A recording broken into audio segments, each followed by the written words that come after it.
fico agradecido quando recebo algo a que fiz jus. Do livro Mantras de Vida, de Loester. O Livro dos Espíritos, questão 404. Que pensar da significação atribuída aos sonhos? Os sonhos não são verdadeiros, como entendem os ledores da sorte, pelo que é absurdo admitir que sonhar com uma coisa anuncia outra. Eles são verdadeiros no sentido de apresentarem imagens reais para o espírito, mas que frequentemente não têm relação com o que se passa na vida corpórea. Muitas vezes ainda, como já dissemos, são uma recordação. Podem ser, enfim, algumas vezes, um pressentimento do futuro, se Deus o permite, ou a visão do que se passa no momento em outro lugar a que a alma se transporta.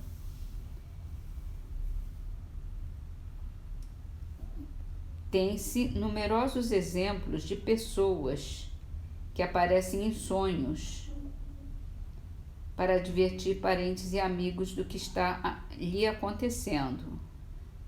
Não é verdade?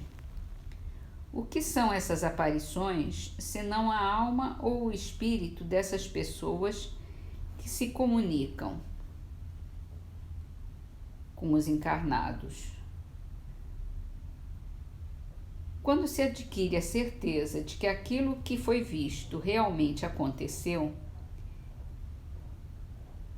não é isso uma prova de que a imaginação nada tem com o fato, sobretudo se o ocorrido absolutamente não estava no seu pensamento durante a vigília?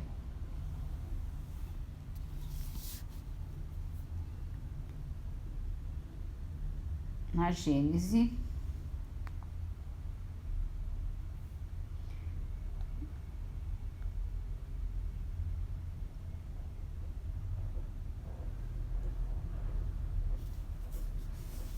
continuando.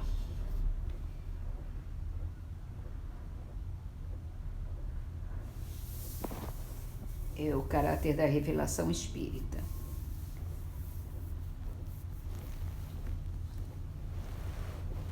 Os aflitos são em grande número.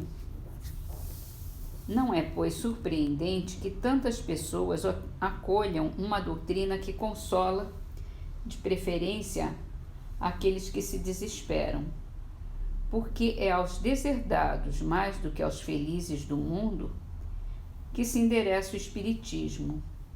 O doente vê o médico vir com mais satisfação que o que se porta bem. Ora, os aflitos estão doentes e o consolador é o médico. Aqueles que combatem o espiritismo, se querem que seja deixado para seguir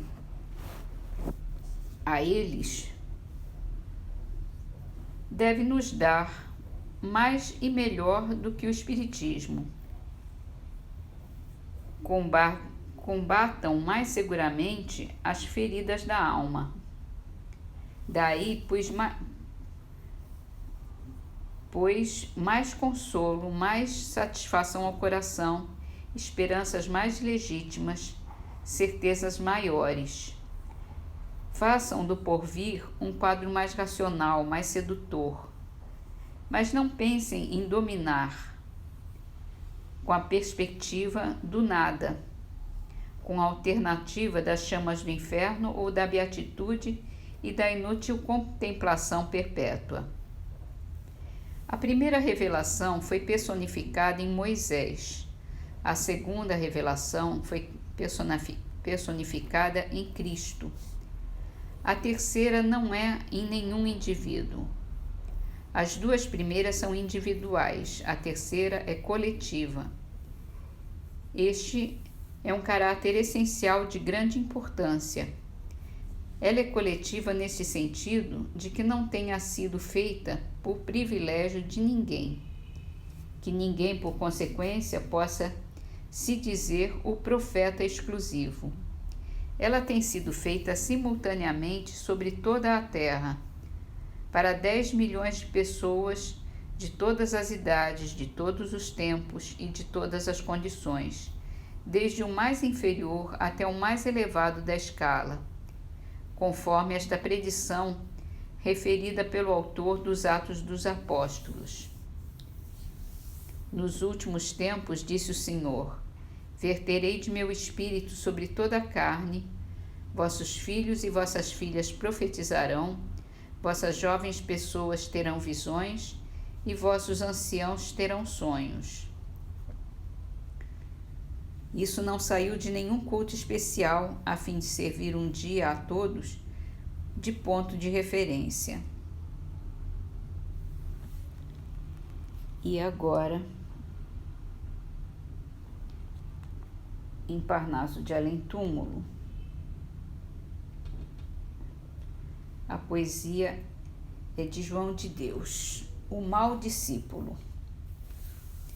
Era uma alma formosa e bela, fúlgida estrela de puro alvor, que habitava qual uma flor o espaço infindo, imenso e lindo, nessas regiões onde há mansões purificadas e iluminadas do Criador. Porém, um dia, disse Jesus, a quem vivia em meio à luz: Filho querido, estremecido dos meus afetos, tu necessitas buscar a vida em meio às vagas das provações. Dentro das lutas, tredas, disputas, do bem e do mal, é que verei se o que ensinei ao teu valor aproveitaste e assimilaste em benefício da lei do amor. Do sacrifício, tens a fraqueza da imperfeição. Aqui, porém, já te mostrei a lei do amor, luz do Senhor, o sumo bem. Tu lutarás, mas vencerás, se bem souberes te conduzir nesses caminhos entre prazeres, risos e flores, por entre espinhos, mágoas e dores, e se aprenderes saber viver, sorrir, sofrer, conquistarás a grande paz, a grande luz, que eu, teu Jesus, reservarei e hei de guardar para a tua alma ao regressar. A dor, somente a luta amara, lá nos prepara para vivermos tranquilamente nessas moradas iluminadas do nosso Pai. Luta e trabalha singelamente nessa batalha que te ofereço para conquistares a luz, o amor do teu Senhor. Tu viverás entre os brasões das ilusões da terra impura. Conhecerás lindas riquezas iluminando e te ensinando o bom caminho, a boa estrada, e com carinho sempre a mostrar-te a caridade com toda a luz que ministrei ao teu pensar, e ora conduz teus sentimentos, teus pensamentos à perfeição do coração. Caminha avante na deslumbrante rota do amor. Espalhe o olor que já plantei e fiz brotar, que cultivei dentro em teu ser. Sê sempre amigo dos sofredores, dos que padecem, sem conhecer sequer abrigo, onde isolar-se, onde guardar-se das fortes dores que acometem os sofredores. Sê a bondade entre a maldade dos homens feros, ambiciosos, frios, austeros, pecaminosos. Se assim fizeres e procederes, sempre cumprindo os teus deveres, tornar-te-ás em verdadeiro anjo da paz e mensageiro do Deus de amor, assim darás à humanidade o testemunho da caridade do teu Senhor. A alma formosa então desceu, para lutar, a conquistar maior ventura, rútila e pura, aqui no céu.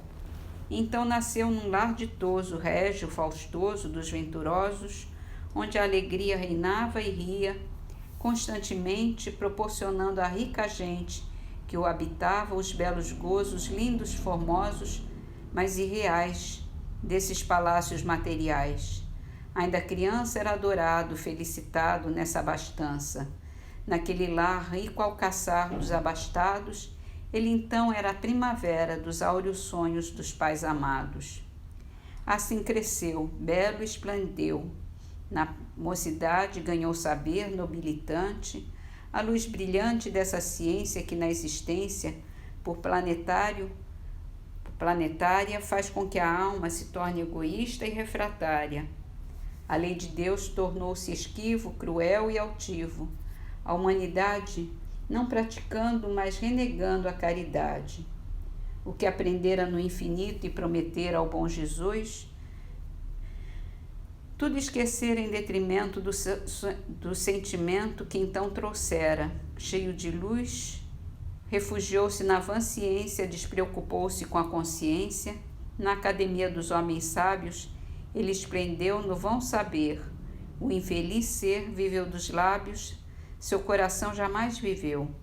Foi uma flor, mas sem olor, fulgiu, brilhou, mas renegou a lei do amor e da existência da própria alma.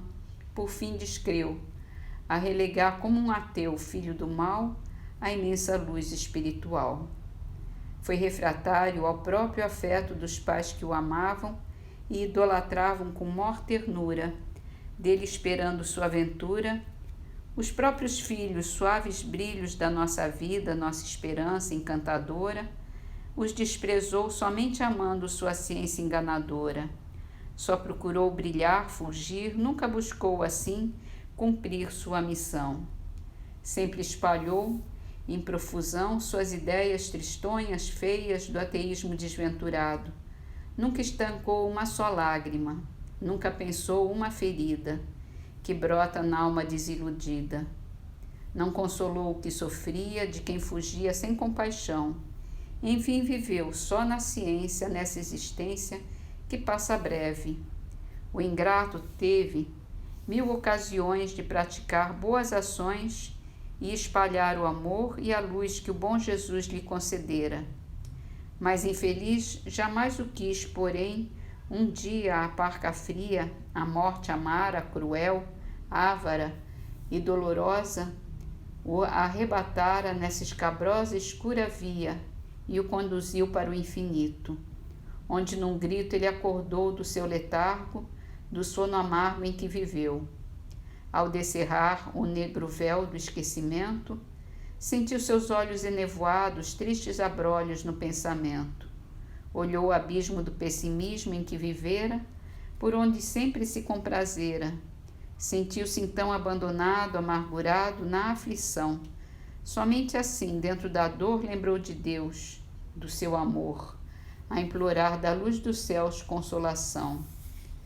Das profundezas do coração, íntima voz disse-lhe então: ó mau discípulo, em quem eu pus todo o esplendor da minha luz, do meu amor, tu te perdeste por teu querer, pelo viver que demandaste. Jamais soubeste te conduzir e assim cumprir o teu dever. Por isso agora minha alma chora ao ver que és mísero ser. Tu renegaste e desprezaste a inspiração do Deus de amor. Tua missão, que era amar e assim curar a alheia dor, em luz perdida foi convertida em fero braço esmagador. O grande amor, fraternidade que então devias, entre alegrias oferecer à humanidade, o abafaste como se fosse assaz mesquinho, quando só ele é o caminho que nos conduz à salvação, à perfeição, à região da pura luz. Sempre esqueceste os teus deveres dos próprios seres que te adoravam, que mais te amavam, foste inimigo e até negaste a existência da própria alma, a consciência constantemente, continuamente. Foste um ingrato e eu te julgara um lutador intimorato. Calou-se a voz e o pranto atroz jorrou então do coração do miserável ser execrável que não soubera e nem quisera compreender o seu dever.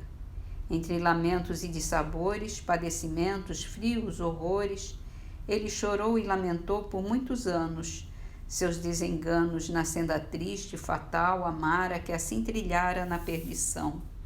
Envergonhado, espezinhado na sua queda, correu sozinho o mundo inteiro, qual caminheiro a quem negassem um só carinho.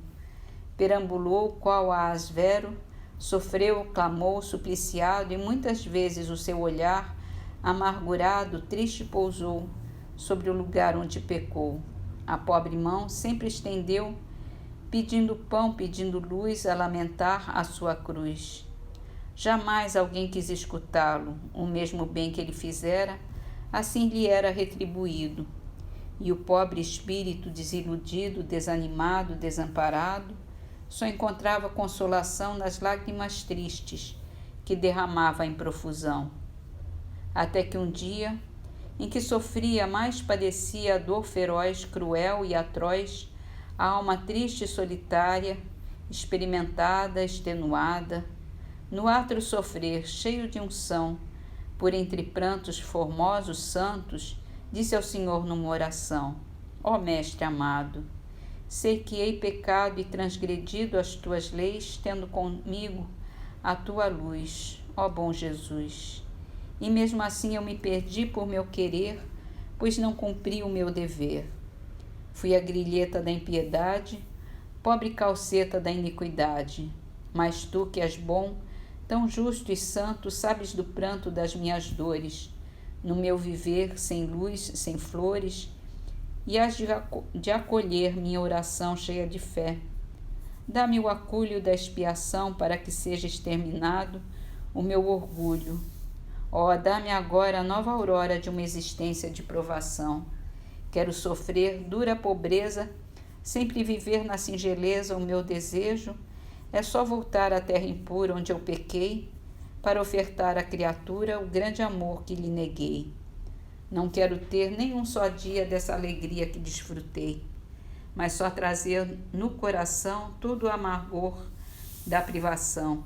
Não quero ver o dealbar de uma esperança. O próprio lar onde se encontra a maior ventura não quero ter. Nunca, jamais hei conhecer o que é sorrir. Quero existir desconhecido, incompreendido em minha dor.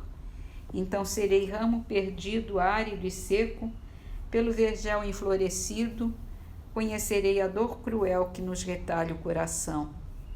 Nessa batalha que empreenderei, quero ganhar e conquistar a luz, o pão, o agasalho com meu trabalho. Eu só almejo compreensão para mostrar o teu perdão claro e sublime para o meu crime. Ó bom Jesus, ó Mestre amado, eu lutarei e chorarei nas rijas dores mais inclementes, nos turbilhões incandescentes das amarguras cruéis e duras das aflições. Agora eu vejo que na existência a grã ciência só é grandiosa se é formosa, quando aliada da caridade, o puro amor. Quero com ardor bem conquistar a perfeição. Serei, portanto, neste planeta como a violeta sob a folhagem. Viver somente pela voxagem das desventuras. Quero sofrer com humildade e sempre ter em mim bondade e feliz dulçor da caridade. E o Mestre amado, compadecido do pobre espírito dilacerado, enfim perdido, deu-lhe o perdão, a permissão para voltar à antiga arena, luta terrena oferecendo-lhe ocasião para tornar-se mais venturoso e sempre digno do seu perdão.